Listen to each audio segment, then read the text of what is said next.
வேலூர் மாநகராட்சிக்கு உட்பட்ட தொரப்பாடி பகுதியில் அடிப்படை வசதிகளை மேம்படுத்த மாநகராட்சி நிதி ஒதுக்கவில்லை என கூறி 49வது வார்டு அதிமுக கவுன்சிலர் சேரும் சகதியுமாக உள்ள சாலையில் உருண்டு போராட்டத்தில் ஈடுபட்டார். இதுகுறித்தான கூடுதல் தகவல்களை எமது செய்தியாளர் பிரபு வழங்க கேட்போம். பிரபு, இந்த போராட்டம் தொடர்பான விரிவான தகவல்கள் என்ன? வணக்கம்.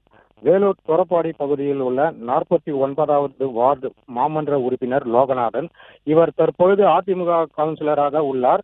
அந்த பகுதியில் பல வருடங்களாக சாலை போடாததால் அதனை கண்டித்து தெருக்களில் அங்க பிரதேசம் செய்து நூதன முறையில் போராட்டத்தில் ஈடுபட்டார்.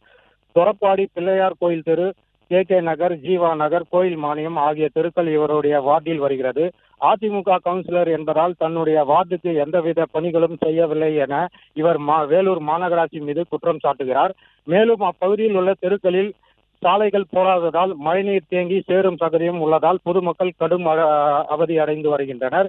இதனை கண்டிக்கும் உடனடியாக நடவடிக்கை எடுக்க கோரியும் அப்பகுதி மாமன்ற உறுப்பினர் லோகநாதன் தெருக்களில் உள்ள சேற்றில் உருண்டு அங்க பிரதேசனம் செய்து போராட்டத்தில் ஈடுபட்டார். இதனால் அப்பகுதியில் பரபரப்பான சூழல் காணப்பட்டது. பிளே ஸ்டோர் மற்றும் ஆப் ஸ்டோரில் இருந்து பாலிமர் செயலியை QR கோடு மூலம் பதிவிறக்கம் செய்யுங்கள். செய்திகளை உடனுக்குடன் பெறுங்கள்.